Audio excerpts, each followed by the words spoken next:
Dear student, molecular orbital energy level diagram के अंतर्गत हम होमोन्यूक्लियर डायटोमिक मॉलिक्यूल्स के बारे में चर्चा कर रहे हैं। इसमें हमने ऑक्सीजन मॉलिक्यूल की molecular orbital energy level diagram के बारे में डिस्कस पहले किया था। अब ये जो डायग्राम ऑक्सीजन का जो है, जिसमें अपने को पता ही है कि इसके जो electronic configuration 1s2 2s2 2p4 होता है। और इस डायग्राम में हम देखें कि इसमें दो क्या होते हैं, अनपेयर्ड इलेक्ट्रॉन होते हैं। अब ऑक्सीजन में जैसे कि अकॉर्डिंग टू लुईस स्ट्रक्चर, इसमें कोई ये लुईस स्ट्रक्चर जो है इसकी पैरामैग्नेटिक बिहेवियर की व्याख्या नहीं कर सकी, जबकि मॉलिक्यूलर ऑर्बिटल थ्योरी के अनुसार जो है ऑक्सीजन की पैरामैग्नेटिक नेचर को आसानी से समझाया जा सका। जैसे कि अपने को दिख ही रहा है कि दो इलेक्ट्रॉन जो है वो काय में है, एंटी बॉन्डिंग मॉलिक्यूलर ऑर्बिटल में। अब ऑक्सीजन के बाद अब यदि ऑक्सीजन से हम क्या करें, O2+ आयन की हम बात करें, O2+ आयन, तो ऑक्सीजन मॉलिक्यूल में से जब एक इलेक्ट्रॉन हटने से क्या बन रहा है, O2+ आयन बन रहा है। तो O2+ जो आयन है, इसको जो है इसमें क्या होगा, इलेक्ट्रॉन कहाँ से निकलेगा, एंटी बॉन्डिंग मॉलिक्यूलर ऑर्बिटल में से। ऑक्सीजन में जो इलेक्ट्रॉन कहाँ से निकलेगा, एंटी बॉन्डिंग मॉलिक्यूलर ऑर्बिटल में। ऑक्सीजन में ये जो ऑक्सीजन का जो इलेक्ट्रॉनिक कन्फिग्रेशन है, इसमें से इलेक्ट्रॉन कहाँ से निकलेगा, एंटी बॉन्डिंग मॉलिक्यूलर ऑर्बिटल में से। जब ये निकलेगा तो इसकी बॉन्ड ऑर्डर क्या हो जाएगी, ऑक्सीजन की तो कितनी है 2, और इसकी कितनी हो जाएगी 2.5। 2.5 मतलब बॉन्ड ऑर्डर बढ़ रही है, बॉन्ड ऑर्डर बढ़ रही है मीन्स मॉलिक्यूल की स्टेबिलिटी भी क्या हो रही है, बढ़ रही है।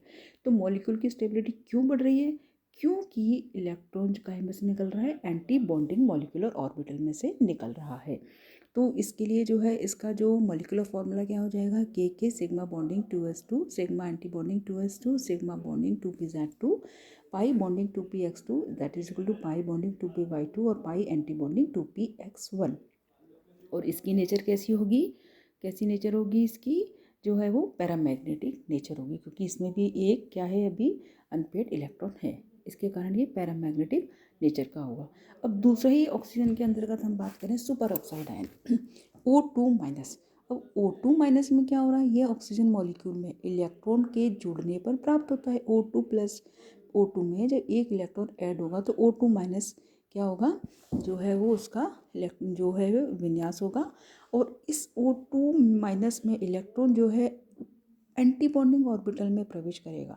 तो जब इलेक्ट्रॉन एंटी बॉन्डिंग ऑर्बिटल में जाएगा तो हम उसकी मॉलिक्यूल की स्टेबिलिटी को बढ़ाएगा। O2+ में क्या था, electron anti bonding molecular orbital में से निकल रहा था।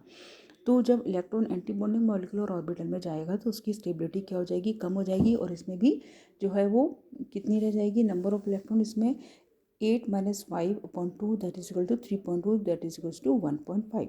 तो ये सुपर ऑक्साइड आयन की जो है वो बॉन्ड ऊर्जा जो है ऑक्सीजन से कम और लंबाई O2 से अधिक होगी। और ये किस नेचर का होगा, इलेक्ट्रॉन इसमें कहाँ हो रहा है, ऐड हो रहा है। तो ये किस नेचर का होगा, ये आपका, ये भी अगेन जो है ये पैरामैग्नेटिक नेचर का ही होगा। पैरामैग्नेटिक क्योंकि इलेक्ट्रॉन कहाँ ऐड हो रहा है, O2- में ऐड हो रहा है, ऑक्सीजन में ऐड हो रहा है।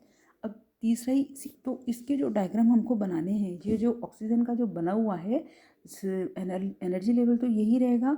पर जब O2 जो है O2+ होगा तो एक इलेक्ट्रॉन निकल जाएगा, और O2- जो नेगेटिव होगा तो एक इलेक्ट्रॉन क्या हो जाएगा, ऐड हो जाएगा। अब हम दूसरी बात कर रहे हैं इसी के अंतर्गत O2-2-।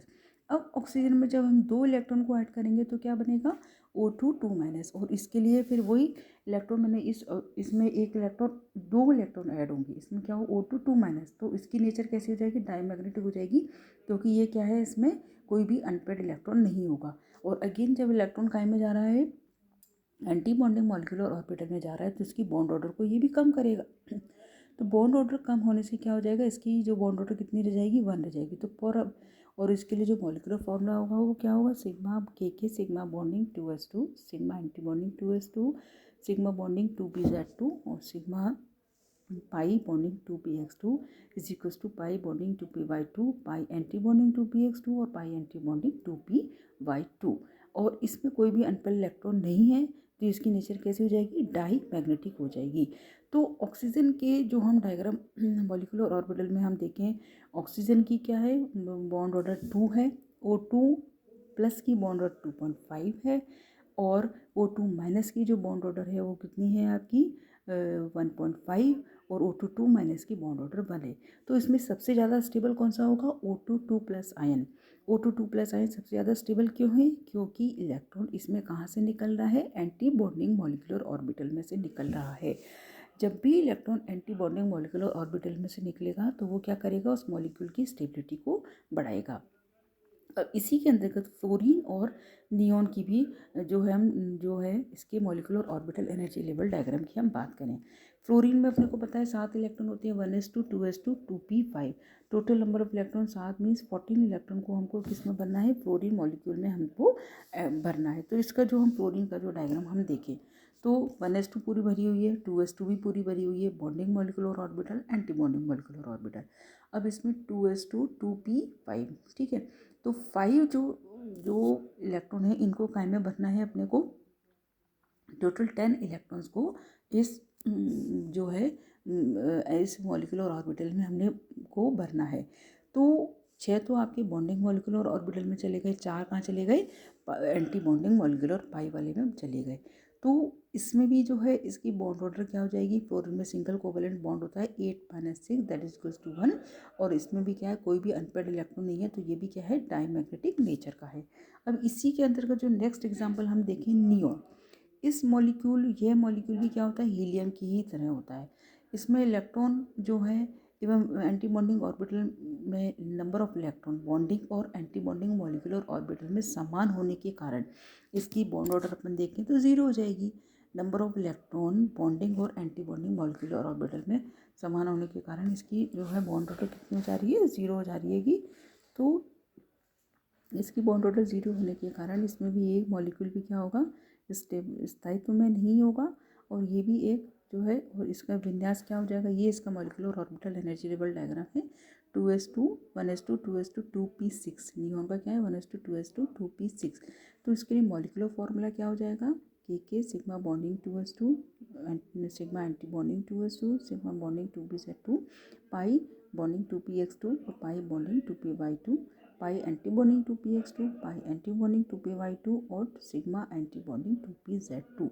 तो ये कुछ जो डायग्राम थे सारे जो है हमने हाइड्रोजन से नियॉन तक के मॉलिक्यूल एक एक एग्जाम्पल को मैंने डिस्कस कर दिया। इसका molecular orbital energy level diagram, इसकी बॉन्ड ऑर्डर, इसका मॉलिक्यूलर फॉर्मूला और उसकी स्टेबिलिटी क्या है उसके बारे में अपन ने पूरा डिस्कस किया है। Thank you.